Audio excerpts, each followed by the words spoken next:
Hi, it's Grandma here, and I'm reading Ben and Me. And today we are beginning with chapter 14. The previous chapters were about Amos helping rescue the children of Sophia, the white mouse, from Versailles.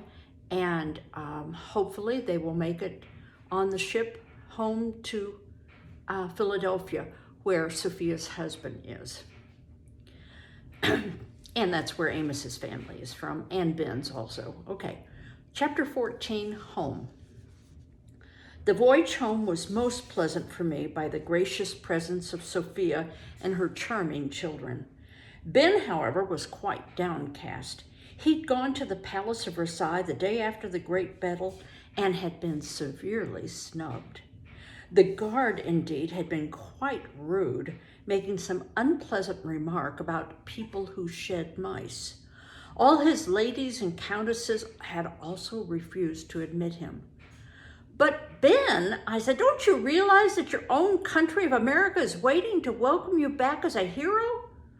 "Do you really think so, Amos?" he asked, brightening up. Will we be heroes?" "Oh, of course we will," I said. "Haven't we raised the money for the whole War of Independence? Why, General Washington himself will probably be at the dock to meet us. There'll be bands and parades."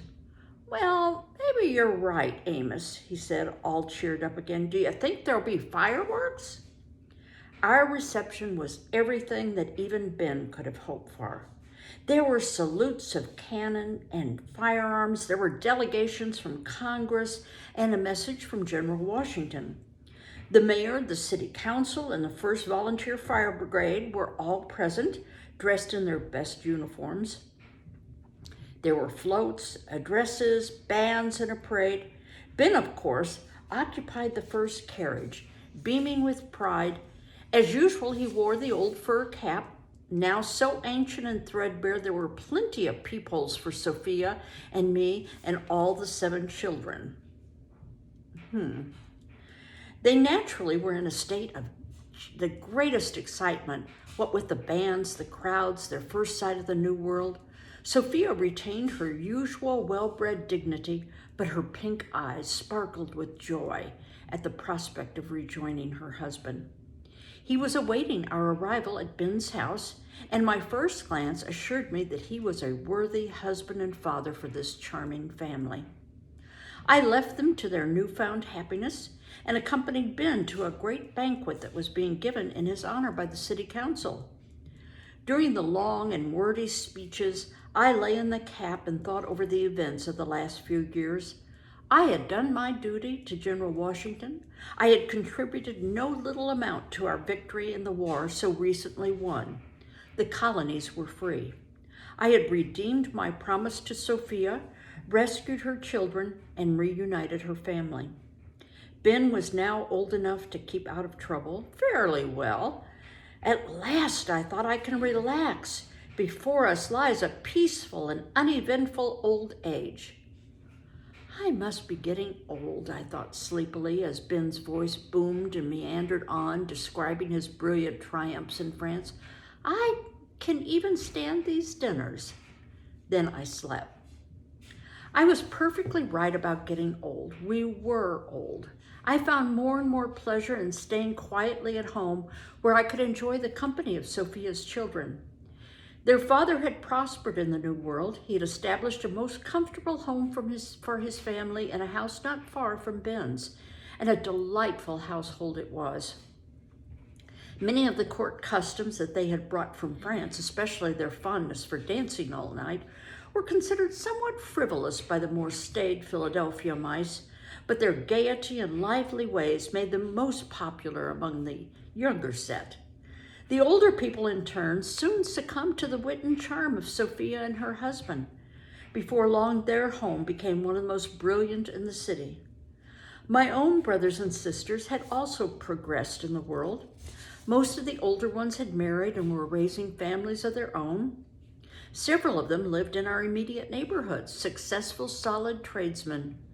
The arrival of these sprightly foreigners brought a new joy and lightness into their rather dull lives, and they became among the most regular attendees at Sophia's social gatherings. The three youngest, Xenophon, Isabel, and Zenas, were about the same age as Sophia's three oldest, and they were especially charmed with the newcomers and were always to be seen in their company. It was one of the happiest moments of my life when, at a brilliant triple wedding ceremony, these 6 young hearts became as 3. Chapter 15, Happy Birthday.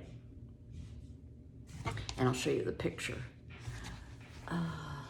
Picture here, you'll see there are white mice in the background and other mice here around this tri-corner hat. It's not surprising that I preferred to stay at home surrounded by these young ones rather than to accompany Ben to his innumerable dinners and committee meetings. Now that the war was over, these were very dull and unimportant affairs anyway, at which Ben seldom needed my advice. I slept through all of them and suspect that Ben usually did too. However, I hesitated to mention my boredom lest I hurt his feelings. The approach of his 81st birthday promised a solution of the difficulty. I had noticed for some time that he was becoming slightly ashamed of the old fur cap, which really was pretty shabby. A few days before his birthday, I purchased the finest beaver hat to be found in the whole city of Philadelphia. It was a splendid affair, pale gray, turned out in the latest French fashion, and just Ben's size. It cost me a pretty penny too. In fact, I had to call on my brothers, Claude, Daniel, and Ephraim for some financial aid, which they gladly supplied. I told my family and Sophia's of my plans for Ben's birthday. They were overjoyed at an opportunity to show their gratitude to one who had done so much for us all, and plunged into their preparations with the greatest enthusiasm. On the eve of Ben's birthday, we gathered behind the books in his study. There was quite a crowd. All my brothers and sisters from Bathsheba to Zenas, with their husbands, wives, and children were there, as well as Sophia, her husband, and their children. My mother and father were also present, both now quite gray, but hale and hearty as ever. All were twittering with excitement, and every last one bore a present of some sort for Ben. Prompt on the stroke of midnight, as he nodded over his writing, we swarmed forth, the children's gay voices upraised in the chorus of Happy Birthday to You. Ben, at first overwhelmed by surprise and pleasure, soon recovered, joining in the spirit of the occasion with the greatest gusto. The gifts were first presented. My mother's was a beautifully knitted earmuff. There had been time to finish only one, she explained, but the mate would be completed before cold weather set in. My father's offering was a watch charm, most skillfully gnawed from the shell of a black walnut. Sophia's was an exquisite piece of fancy work, while her husband's was a thimbleful of rare brandy, brought with him in his flight from France. This Ben gaily tossed off with a hearty toast to us all. While the rest made their presentations, I, with 12 or 13 of my strongest brothers, slipped quietly from the room. Just as the last grandchild finished her little speech and curtsy, we staggered in with the hat. Ben's joy knew no bounds. The gifts and honors that had been heaped upon him by the great people of foreign lands seemed as nothing in his eyes to the beauties of this hat. He tried it on before the mirror, and it fit perfectly. It really didn't look bad on him either.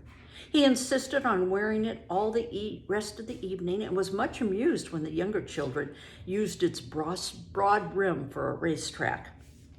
Crackers, cheese, and ale appeared for the older folks, and barley sugar for the younger ones. Then there was more singing and dancing. Sophia's eyes sparkled as she went through the graceful figures of the minuet. I even essayed a few steps myself with fair success. My brother Daniel's oldest girl, who was rather talented that way, recited several poems. The climax of the entertainment came when Sophia and her husband sang, as a duet, one of Ben's poems. She had set it to music, which she had written especially for this occasion. Ben was greatly touched and made them repeat it several times. I did enjoy the music. After the happy throng had departed, I could see that Ben looked a little worried. Amos, he said finally, this hat, this magnificent hat, it seems to contain no place for you. What can I do without you?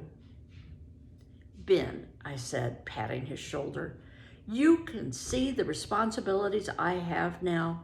All these eager young minds need my guidance and instruction.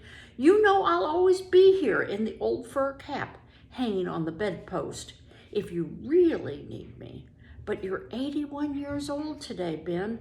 I think you're old enough to get around by yourself. As usual, Amos, he said, you're right. Tomorrow I will step out and show this old town what a real hat looks like. All right, I said as I curled up in the old fur cap, now all my own. But do watch out for mud holes. And we have a picture of Amos all curled up and sleeping. So do you think 81 is old? Well, we do slow down. I'm not quite 81, but Grandpa will be 81 in a couple of months, and he's slowed down a little bit. So I imagine Ben's life maybe is resting more. But let's look at the back of the book, and we'll see the timeline, and we see that he doesn't die until he's 84, and he has a lot of things that he does after he comes back from France. So please read over them. Very important man, Ben Franklin, as an inventor and as a statesman, which is what they call people who are politicians but don't really hold office. They are more negotiators with foreign countries. Okay, thanks for being with me for this book. It was a fun read, a short read, but a fun read. And I hope you pick up another book, possibly by Robert Lawson. He has one about Paul Revere, I noticed, Paul Revere and I. Anyway, see you with my next book. Bye-bye.